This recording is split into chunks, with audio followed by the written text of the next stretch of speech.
नजर से तुम देखो, गद्दार नजर वो आए।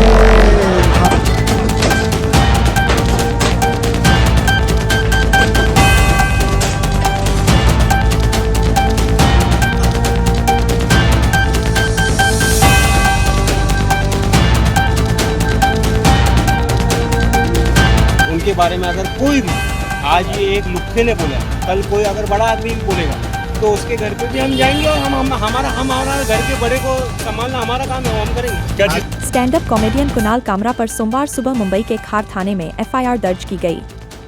दरअसल रविवार को कामरा का एक वीडियो सामने आया था जिसमें वे डिप्टी सीएम शिंदे का मजाक उड़ाते हुए गाना गा रहे हैं। उन पर अशांति फैलाने और मानहानि की धाराओं में केस दर्ज किया गया है। दूसरी तरफ द यूनिकॉन्टिनेंटल होटल में तोड़फोड़ करने के आरोप में शिवसेना नेता राहुल कनाल सहित 11 शिव सैनिकों को गिरफ्तार किया गया है। इस केस में 40 शिव सैनिकों पर एफआईआर हुई थी। शिव सैनिकों का दावा है कि इसी स्टूडियो में वह वीडियो शूट किया गया था। इससे शिवसेना के कार्यकर्ता भड़क गए थे। सोमवार दोपहर को मुंबई पुलिस ने शिवसेना युवा सेना के जनरल सेक्रेटरी राहुल कनाल सहित 11 शिव सैनिकों की गिरफ्तारी किया है। इधर होटल ने बयान जारी कर कहा कि फिलहाल इस क्लब को बंद कर रहे हैं। हमने आर्टिस्ट्स को परफॉर्मेंस की जगह दी है। वे अपने बयानों के लिए खुद जिम्मेदार हैं, लेकिन हर बार हम निशाना बन जाते हैं। विवाद पर देवेंद्र फडणवीस का बयान सामने आया है। उन्होंने कहा कि स्टैंड अप कॉमेडी करने की आज़ादी है, लेकिन कोई भी जो चाहे वह नहीं बोल सकता। फडणवीस ने कहा कुणाल कामरा को माफी मांगनी चाहिए, इसे बर्दाश्त नहीं किया जाएगा। कॉमेडी का अधिकार है, लेकिन अगर यह हमारे उप मुख्यमंत्री एकनाथ शिंदे को बदनाम करने के लिए किया जा रहा है तो यह सही नहीं है।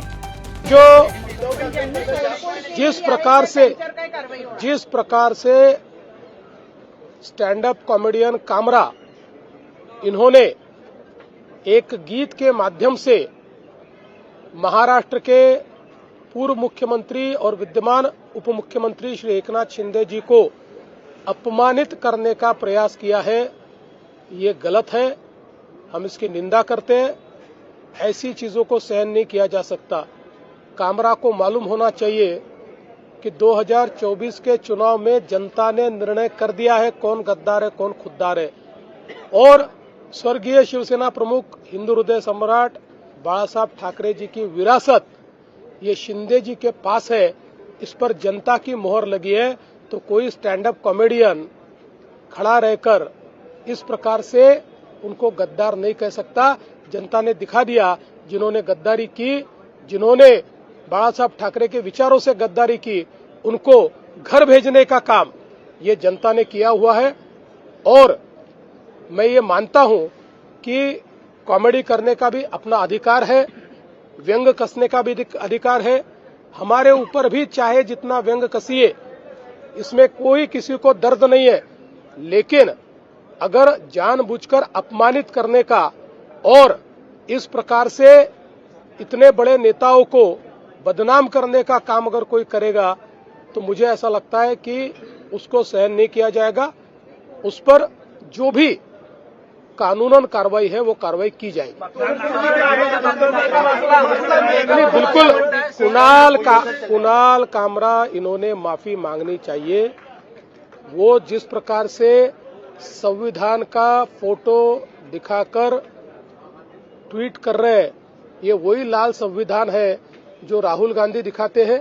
ये राहुल गांधी का संविधान जो न राहुल गांधी ने पढ़ा है न कामरा ने पढ़ा है।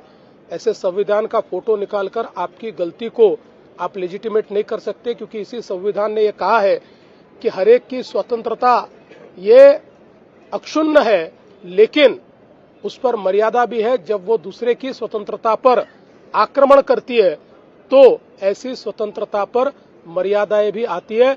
दूसरे की स्वतंत्रता पर, दूसरे के विचारों पर आप आक्रमण नहीं कर सकते। इसलिए राहुल गांधी का संविधान दिखाकर आप अपने कुकर्मों से नहीं बच सकते। कोई भी आज अभी ये सिर्फ एक ट्रेलर है, पिक्चर अभी बाकी है। कोई भी हमारे बड़े बुजुर्ग, हमारे लीडर, हमारे दैवत जिसको हम हमारा नेता मानते हैं, उनके बारे में अगर कोई भी आज ये एक लुक्खे ने बोला है, कल कोई अगर बड़ा आदमी भी बोलेगा तो उसके घर पे भी हम जाएंगे और हमारा घर के बड़े को संभालना हमारा काम है, वो हम करेंगे। क्या जिस तरह फ्रीडम ऑफ स्पीच को लेकर के बातचीत होती है, क्या इससे सर फ्रीडम ऑफ स्पीच किसी के घर में घुस के उसके बड़े बुजुर्ग को अपमान करके अपशब्द बोल के नहीं होता है। Freedom of speech constructive criticism होता है। फ्रीडम ऑफ स्पीच सर, मैं भी एक एजुकेटेड बैकग्राउंड से आता हूँ। फ्रीडम ऑफ स्पीच को सही तरीके से सही जगह पे यूज़ किया जाता है कि आप एक चीज़ को कंस्ट्रक्टिव वे में यूज़ करो।